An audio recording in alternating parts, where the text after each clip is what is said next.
বন্ধুরা, welcome to tales and travels. গত পর্বে ধানবাদের এই ভ্রমণ সিরিজে তোমাদের দেখিয়েছিলাম ভাতিন্ডা জলপ্রপাত এবং রাজারাম মন্দির। আজ এই পর্বে হাজির হয়েছি ধানবাদের অন্যতম আকর্ষণ তোপচাঁচি লেক নিয়ে। শুরু করা যাক। কোলাহলময় শহর থেকে দূরে পাহাড় আর জঙ্গলের মাঝখানে লুকিয়ে আছে এক অপূর্ব সৃষ্টি, তোপচাঁচি লেক। দূর থেকে তাকালে মনে হয় যেন পাহাড়ের কোলে রাখা এক বিশাল আয়না, যেখানে আকাশের নীল রং প্রতিফলিত হচ্ছে। এই লেকের চারপাশ জুড়ে সবুজ পাহাড়, ঘন বন আর শান্ত পরিবেশ। জলের গায়ে হাওয়া স্পর্শে যে ঢেউয়ের খেলা তৈরি হয়, সেটা তোমাদের মুগ্ধ করবেই। শহরের ব্যস্ত জীবনের থেকে একটু দূরে এসে এখানে দাঁড়ালে সময় যেন থেমে যায়।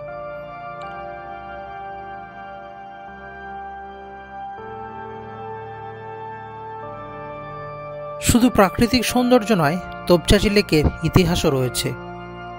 1924 সালে ব্রিটিশ শাসনামলে এই বিশাল জলাধার তৈরি করা হয়েছিল। আজও ধানবাদ শহর এবং আশেপাশের বহু গ্রামে এই লেক থেকে জল সরবরাহ করা হয়। একদিকে ইতিহাস, অন্যদিকে প্রকৃতি, এ যেন এক অনন্য সমন্বয়। বন্ধুরা, কখনো বৃষ্টি, কখনো রোদের পর আমরা অবশেষে এসে পৌঁছেছি তোপচাঁচি লেক। সত্যি বলতে ধানবাদের এটা অন্যতম সেরা আকর্ষণ। তোমরা হয়তো অনেকেই এই লেকটি ভিডিওতে দেখেছো এর আগে। আজকে আমরাও দেখেছি ভিডিওতে। আজকে চোখের সামনে দেখে অপূর্ব লাগছে। সন্ধে প্রায় হয়ে আসছে। ওই যে পাহাড়ের উপরে মেঘগুলো ভেসে বেড়াচ্ছে আর নিচে টলটলে জল, অসাধারণ লাগছে।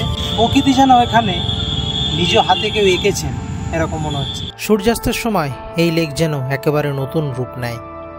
জলের বুকে আকাশের রং খেলা, পাহাড়ের ছায়া আর শান্ত পরিবেশ, সব মিলিয়ে তৈরি হয় এক স্বপ্নময় মুহূর্ত। যে কেউ এই দৃশ্য দেখলে সেটা সারা জীবন মনে রাখবে। যদি কখনো ধানবাদে আসো, তবে এই জায়গা না দেখে ফেরা মানেই এক বড় ভুল।